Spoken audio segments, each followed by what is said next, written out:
I'm Francis. Standing in the courtroom, watching as the judge hands down the sentence to my daughter-in-law, Emily, for attempted murder, insurance fraud, and tampering with medical equipment, I'm flooded with a mix of relief and sadness.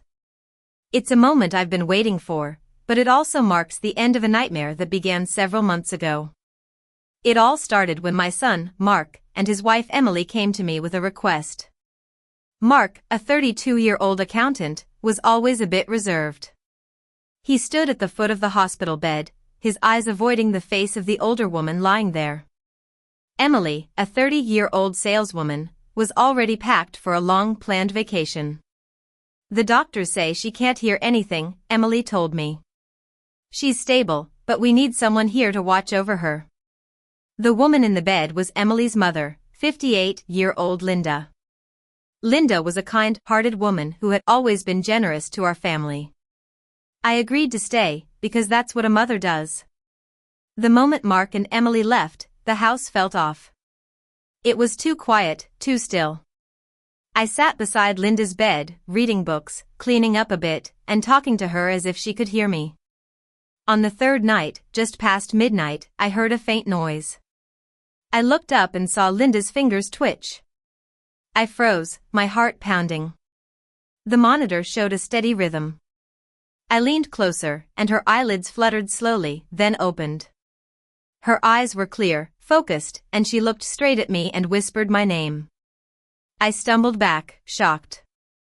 "Don't call them," she said, her voice weak but urgent. "They think I'm gone." I was confused and asked her why she was pretending. She smiled bitterly and said, "If they know I'm awake, I'll be dead for real." I couldn't sleep that night. In the morning, I wondered if I'd imagined it. But when I leaned in to adjust her blanket, her hand grabbed my wrist. "You believe me," she whispered. I asked her why Mark would want her dead. She laughed softly, "Not him. Her." She then told me about the accident. They were on a straight road, and the brakes failed. Emily was driving, and Linda saw the fear in her eyes just before the impact. "She thought I was gone," Linda said. My stomach churned. I wanted to defend Emily, the woman I'd welcomed into our family. But then I remembered the missed visits, her impatience, and the arguments about money. I asked Linda why she hadn't told the police. Her eyes filled with tears. I did.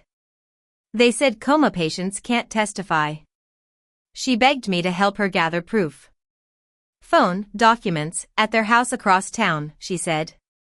I hesitated. Was I really going to betray my son and daughter-in-law? But Linda squeezed my hand. "If you don't, she'll finish what she started." With shaking hands, I drove to Mark and Emily's house using the spare key they'd given me years ago. Everything seemed normal, a bit too normal. I searched drawers, closets, and anything that seemed out of place. In a locked box under the bed, I found repair receipts for the car dated after the accident. There were also notes scribbled in Emily's handwriting. "Brake line loosened," it said, circled twice. Just then, my phone buzzed.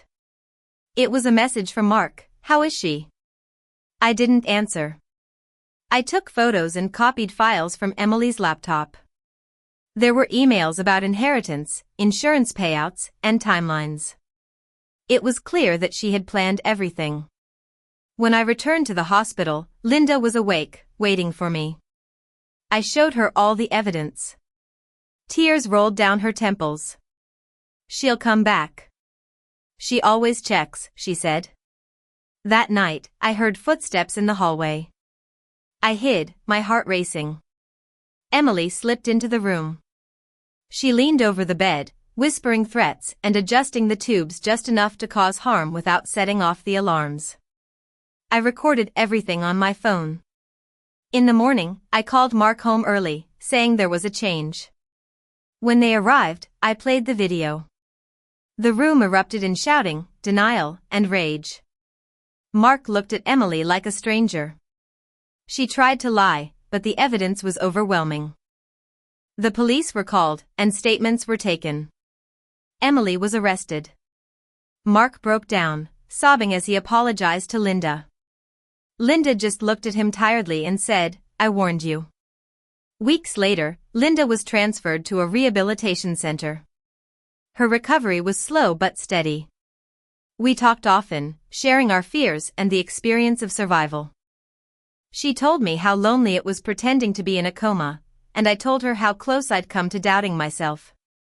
When Mark asked if I blamed him, I said, "The truth hurts less than lies." After all this, the house felt different. It was lighter, but there were scars. Court dates came and went, and the sentencing was swift. Mark filed for divorce, his face etched with guilt. One evening, as I helped Linda walk in the garden, she stopped and squeezed my arm. "You saved my life," she said. I shook my head. "You trusted me," I replied. She gave me a real smile. Months later, Linda was strong enough to move into her own place. On the day she left, she hugged me tightly. "Some people wake up too late," she said. I was lucky. I watched her drive away, knowing that sometimes the most dangerous lies are hidden behind familiar faces, and the bravest thing is to listen when the world tells you not to.